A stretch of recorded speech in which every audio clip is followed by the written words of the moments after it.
Buenos dias, Zumbilândia, Zumbilândia, diretamente da TV Costa da Lagoa para o planeta. Pediu, tá pedido, não pode ficar arrependido, senhor Renato Lucuma, o governador da Costa da Lagoa. Senhoras e senhores, o governador pediu foca na peruca, não, foca na água, Meg, foca na água, minha querida, foca na água. Como que mulheres machorras, mulheres mentirrojas, supostamente falam em nome de criança dos outros, né? Porque elas nem criança não querem que saia dos úteros delas.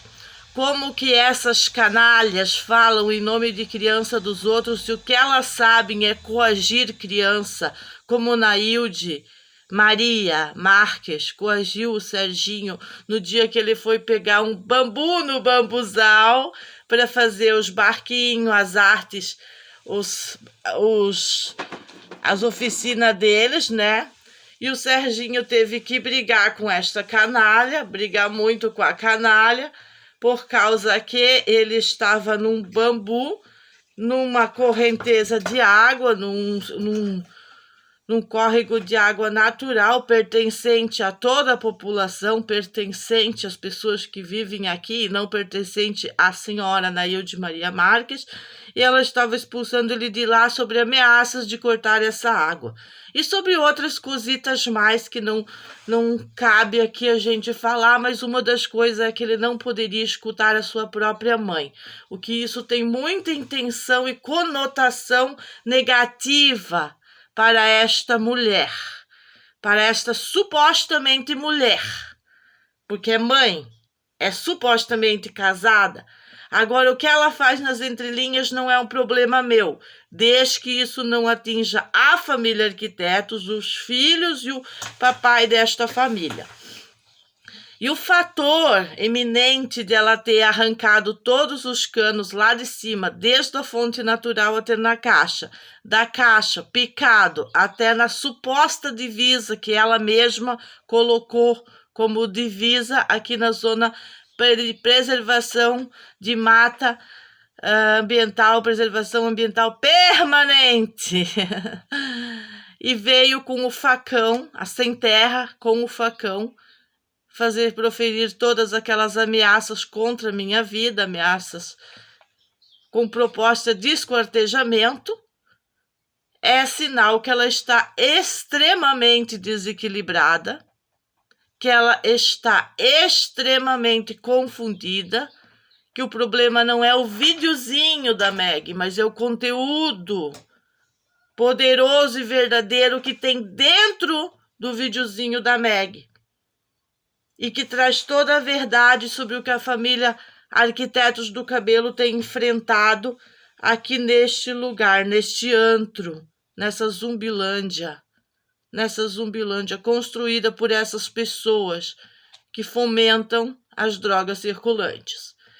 Então ela picou os canos, ela tirou a caixa d'água, ela tirou o direito de nós acessar a fonte de água natural sobre premissa de, inclusive, assassinar o pai de família.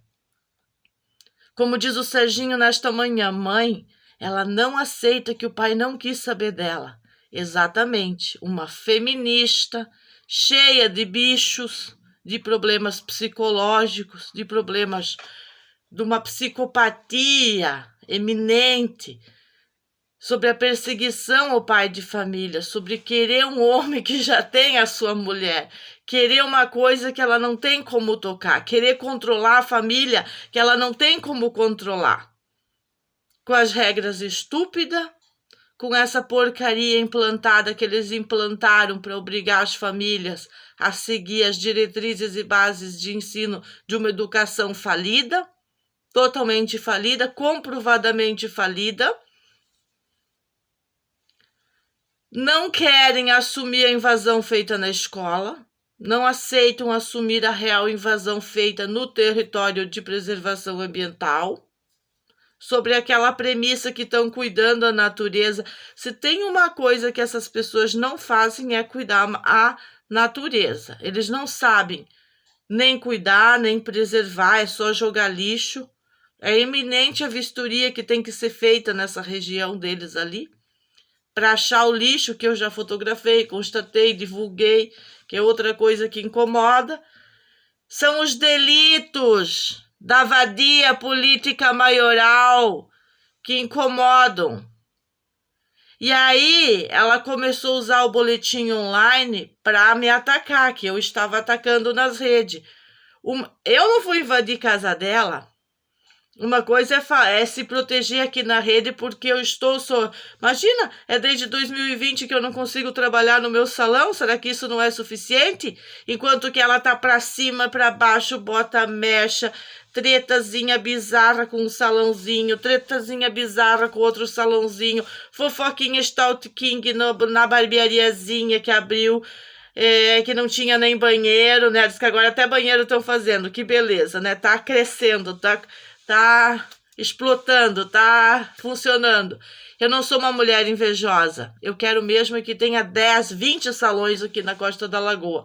Até um por ponto aí tem que ter muito. Feirinha tinha que ter muitas, uma por ponto, na minha opinião. Eu sou essa pessoa sou eu. A pessoa que elas constroem sobre mim não importa. Porque a fofoca stalking é o que elas fizeram, elas bloquearam o meu trabalho. E, inclusive, fizeram uma fofoca tão disseminada que, quando chega uma cliente minha na Cooperbarco, assim como chega a polícia na Cooperbarco, já vai para um grupo de fofoca do WhatsApp. No mesmo instante, a fofoca já rola, já vem a checagem aonde foi, em que ponto foi, o que foi fazer. Isso é fofoca stalking que acontece na Costa da Lagoa. Que, inclusive, as pessoas que estão lá para fazer um trabalho de cobrar o passe, elas participam de tudo isso. Isso não é legal. Não é bonito. Não é bonito. E por isso chegamos aonde chegamos, porque eu trago para as redes como funciona o lugar. Eu trago a verdade eminente, boto a caixa d'água que está ali debaixo do poste para todo mundo ver. A Rosângela Máximo embaixo da cama.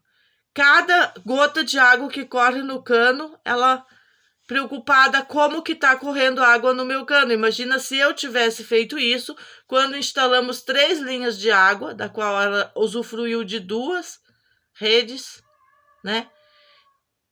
E aí depois fizeram todo aquele problema com a associação para não pagar água, dizendo que estava vindo água do morro. E eu falei, e se fosse a gente deixar ele só com a água da associação, Renato, e tirar essa rede que eu comprei com a casa, já que a gente não está usando? Que é essa rede que a vagabunda não picou. A vagabunda da Nailde não picou. Ela não picou, ela só picou da casa do Jonas Santos até na minha casa. A parte que é lá para cima ela não picou, porque favorece a doutora Maconha, a Rosângela Máximo, tá? E o Adilson, né?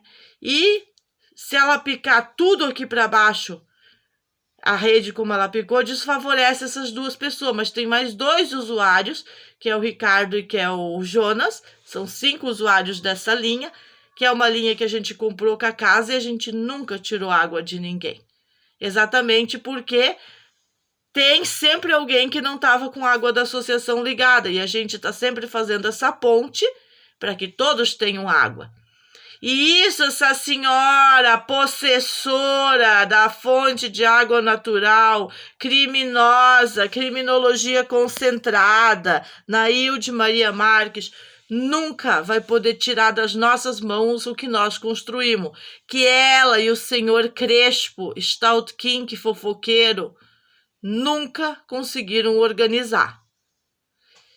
Então, o foco na água ele tem que ser consolidado, junto com cada detalhe que vem para acrescentar, porque chegamos onde chegamos numa situação tão deplorável. E quem é a Elisete nessa bagunça toda? a suposta cidadã que ela tem um lugar especial nessa fonte, que é mais em cima, que lá só o Crespo e Elisete podem pegar água, e se eles autorizar, a senhora Íria, que tem o marido doente, né, a mãe da Pamela, dela também pode pegar, só se autorizar ela naquele lugar lá da fonte natural que é de todo mundo. Aí quando dá seca, eles ficam com água, e os caras que pegam um pouco mais para baixo nessa fonte, nesse córrego da natureza, não tem mais acesso à água, a água fica só para eles. Quem é a Elisete nessa suposta conversa toda?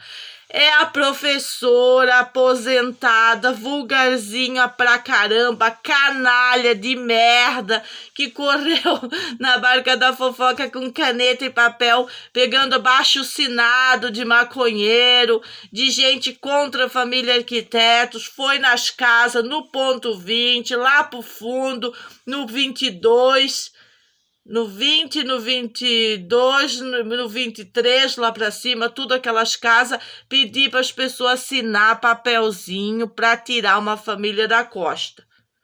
Qualquer pessoa que tenha um neurônio não assinou e atropelou a louca da casa, né? Mas ela fez isso. Essa é a Elisete, a suposta professora que tem preocupação com criança nenhuma. A única preocupação dela é meter adoção de árvore, partido do ecologismo, outras fofocas perigosas para as crianças dentro da escola. É a pessoa que quer fazer a dominação e o comando do que ela não consegue comandar nem ligar uma mangueira. Ela não sabe ligar uma mangueira, mas ela quer comandar tudo. E diante de todos esses atos inescrupulosos, quando a Nailde pega o facão, o Crespo pega a foice, a Elisete pega o busão. Ela vai, ela vaza. Aí eles se sintonizam entre famílias de Coquinha, família do Célio, que tá de fora, mandando a fofoca stalking da operação que eles têm que fazer. Aí vem a tal da Nailde machorrona, né, para fazer a invasão da minha casa. E tudo isso porque eles queriam fazer uma confusão ainda maior que a gangue que eles colocaram armada para arrancar o meu portão, que essa foi sincronizada com a Andréia Fernandes de Oliveira e o velho Geni, né? E então isso, por que eu digo que é um conluio político eminente? Porque realmente é um conluio político. São pessoas, um grupo organizado politicamente e digitalmente para fazer crimes, muitos crimes contra a família. E sempre usando os boletins e a delegacia, as instituições, para se vitimizar. Que é o que a Andréia fez. Ela tem uma entrada que ela entra e sai. Hoje de manhã ela entrou e saiu. Mas ela diz que ela não tem. Então é aquela mentira. Aquela mentira aceitável do Brasil. E aí tentar reverter a situação, enganar 4, que foi o que a Elisete fez. Ela enganou 4 vezes a polícia, ela e o Nando dela. E só por isso deviam estar presos. Aí se for juntar todos os fatos, não fica um pedacinho desconectado para prender essa quadrilha, inclusive o velho aqui, ó, o velho safado do velho Geni, que não tem interesse nenhum em resolver esse problema, que eu não quero mais bandido na porta da minha casa, eu quero um muro de 3 metros, e ele que vai sair lá pro rancho do filho dele, das drogas da praia lá, nos acumunados, que eles têm amizade com todo mundo, né? Eles vêm, eles programam gangue, eles fazem tudo isso que eles fizeram contra a Meg e as crianças, e contra o Renato, como a Nailde mesmo diz no vídeo, que ela tá de posse do facão e ela diz que vai botar o Renato na cadeia a qualquer preço. Não, ela não quer pôr ele na cadeia, só na cadeia, ela quer pôr ele no buraco mesmo. É isso que ela quer. Essas feministas, quando elas são rejeitadas, elas ficam desse jeito. Elas são potencial criminologia concentrada. E o Renato já está avisado e bem atento quanto aos fatos que podem vir se essa mulher não for detida. Hoje o foco é a água, a gente continua sem a água da fonte porque eles não têm interesse nenhum em resolver. Eles querem acumular mais problemas porque eles acreditam ter dominado a Justiça de Santa Catarina, ter dominado as instituições, ter dominado tudo. Que nada que eu falo aqui registrado na rede, vai ser ouvido pelas autoridades e que eles vão continuar pintando uma louca que não sou eu, afinal não sou eu que estou com facão para esquartejar ninguém. Se em algum momento eu pego um facão, eu pego um objeto de poder, é para proteger a minha família, proteger a escola dos meus filhos, proteger os meus amigos, proteger o senhor aqui do lado que foi alvejado também por essa gangue, por essa perseguição explícita, porque eles não querem que a gente tenha amigo, exatamente como a menina que fez mecha comigo, a única mecha em 4 anos, foi espancada por mais de 20 meliantes cidadãos da Costa da Lagoa, e tudo isso junto comprova essa perseguição política, comprova o que eles fazem aqui, comprova que as cabeças desse pensamento de ostracismo têm que ser fechados, tem que ser identificado pelas autoridades de Santa Catarina e que elas têm que ir para a cadeia. Então, tá pedido, Renato. Eu estou juntando os pontos aqui para que fique mais fácil para as autoridades entender por que todos aqueles vizinhos aplaudiram uma gangue armada na porta de casa. É porque eles são monstros, psicopáticos, e não são vizinhos, porque não é possível 4 contra 40, tá incomodando tanto assim. Agora, a verdade contra 40 mentirosos, sim, isso pode estar incomodando o suficiente para estarem fazendo todos esses crimes, esse terrorismo político contra esta família. Buenos dias para todo mundo.